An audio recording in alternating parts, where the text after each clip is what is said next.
waxaa maanta masaajidka Abubakar Sidiiq ee magaalada Balligubadle ee xarunta gobolka Hawd markii afraad lagu soo gabagabeeyay barashada tafsiirka Quraanka Kariimka ah kaasi oo si xiriir uga socda muddo 2 sano iyo badh masaajidka Abubakar Sidiiq ee magaalada Balligubadle waxaana tafsiirka Quraanka Kariimka masaajidkaasi ka akhriyi jiray muddo 15 sano ah Sheekh Cabdulaahi Maxamuud Cabdi oo ah imaamka masaajidka Abubakar Sidiiq waxaana barashada tafsiirka Quraanka Kariimka si maalinle ah oo uga faa'iideysan jiray bulshada ku dhaqan gudaha magaalada Balligubadle iyo nawaaxigeeda waxaana gunaanadkii tafsiirka Quraanka Kariimka iyo daahfurka bilowga markii shanaad ee barashada tafsiirka Quraanka Kariimka ka soo qayb galay badhasaabka gobolka Hawd Axmed Yaasiin Maxamed Faarax culimo u diin iyo qaar ka mid ah bulshada kala duwan ee ku dhaqan magaalada Balligubadle Sheekh Cabdulaahi Maxamuud Cabdi ayaa ugu horeyn faahfaahin ka bixiyay muddada uu masaajidkan Abubakar Sidiiq ee magaalada Balligubadle ka akhriyay tafsiirka Quraanka Kariimka. Quraanka ay noo dhamaaday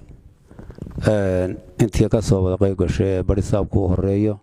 iyo culimo diinka dhamaantiin iyo cuquusha kale ee timidba aad baan ku mahadnaqaynaa waxaan ku ducaynaynaa abaarahayna hayana Allah inaga soo jabiyo nabadgelyada aynu quraankeena Ilaahay ku akhrisanayno ku faa'iideysanayno Ilaahay aynu ziyaadiyo quraankan maalintii horeysay anigu imid gobolkan Hawd masaajidada ee waaweynba maalintii waxaan idinku ballan qaaday labada masaajid baa kaga hadlay intii aan noolahay aan joogo inaanan joojinin tafsiirka idin wado insha Allah maanta inoo dhamaaday markii afraad maanta inoo dhamaaday keeshanaadna insha Allah waan bilaabanaynaa hadii Ilaahay inoo gaarsiinay marnaba ma joojinayno ka 6 iyo ka 7 iyo ka 8 toona intii aynu joognaa alxamdulillah quraankana barakaadkiisa iyo wanaaggiisa aqriya adduunka lagu liibanayo culimaduna way noo sheegtay horena waad uga warqabteen rasuulkeena xadiis laga soo wariyay rasuulku wuxuu calayhi salaatu wasalaam man qaraa harfan min kitaabillaah حرف كليه القرآن كإله يعني أقرأ فلو به حسنة والحسنة ب10 أمثالها أيوليه وهكذا الرسول عليه الصلاة والسلام إنه شيء قال له سوري أقرأ القرآن قرآن كأقرأ فإنه يأتي يوم القيامة ما أنت يا القيامة هو إيمان يا شفيعا لأصحابي سووا يعني عدي أقرأ أصحابتي سعيد القرآن كود ذلك سووا شفيع قاضية ayuu quraanka iimanaya insha Allah sidoo kale waxa iyaguna halkaasi ka hadlay xubno kamid ah culimo u diinka odayaasha iyo waxgaradka magaalada Balligubadle walaalayaal halkan waxaynu fadhinaa xaflad qaaliya xafladaas waxay tahay ujeedadeedu waxaad ogeedeen in kitaabka tafsiirka masaajidka laga akhri jiray oo hadda la dhameystiray oo la khatimay imikana sheekha Ilaahay khayr ha siiyo uu doonayo inuu tafsiir cusub bilaabo marka ujeedadana waxay tahay tafsiirkii hore inaynu khatimno mid dambana iftitaaxno inuu furno waxa kale oo raacinayaa dadka qafladan ka soo qayb galay oo horeeyo badhasaabka gobolka sheekhi tafsiirka masaajidka ka akhriyay odayaasha kale ee ahlu masjidka ah ee masaajidka soo camiray dhamaantiin aad iyo aad baa ugu mahadsantihiin diinta in garab loo noqdo la xoojiyo golaheeda la camiro aad iyo aad bay muhiim u tahay waxa kale oo si muhiim ah shayga aynu weyneynayno oo kalaam rabbul aalamiin hadalkii Ilaahay subhanahu wa ta'ala ah ayaa isaguna inaga mudan sharaf badan iyo qadarin fara badan Ilaahay subhanahu wa ta'ala hadalkiisa in la barto oo lagu dhaqmo oo dadka la baro waa shay aad u qaaliya kitaabkan quraanka ah ee kariimka ah waa kitaab Ilaahay subhanahu wa ta'ala nolosheena ugu tala galay inuu toosiyo أو قرحيو الدنيا آخرة الحمد لله إلهي بمحله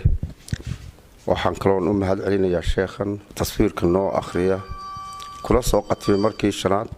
إما كان له بلابية وحن كلون عن هاد علينا يا برصاب قبل وكسوق قيب قلي هل كاين كسيحو تشنو إنه مركز الآخرين إنه آديات وسوق قيب قلو إنه سوق عمرنا وإنه كفاية سنو gabagabadii waxaa halkaasi hadalla mahadnaq dardaaran iyo ducaba iskugu jira ka jeediyay badhasaabka gobolka Hawd Axmed Yaasiin Maxamed Faarax xafladan maanta aan isugu nimidnayna waa xaflad aad u qaaliya meel la yimaado ama hawl isugu yimaado waa tii u weyneyd waxaan isugu nimidnay halkan maanta waxay tahay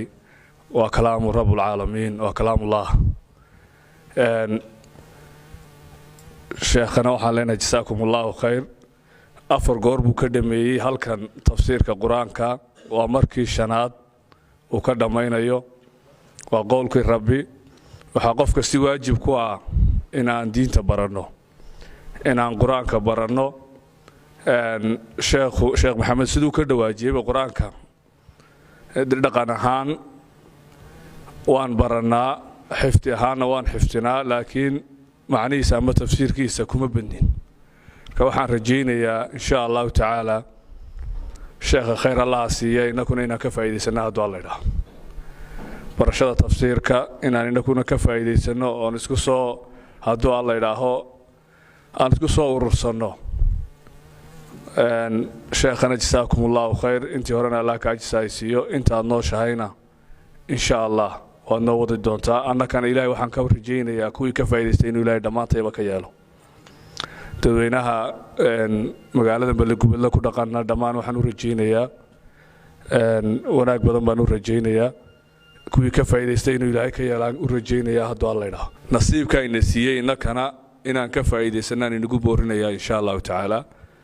abaar baan baa jirta abaarta baan Allah inaga jabiyo Allah roobka inoo keeno Allah inoo dambi dhaafo maxamed shiciira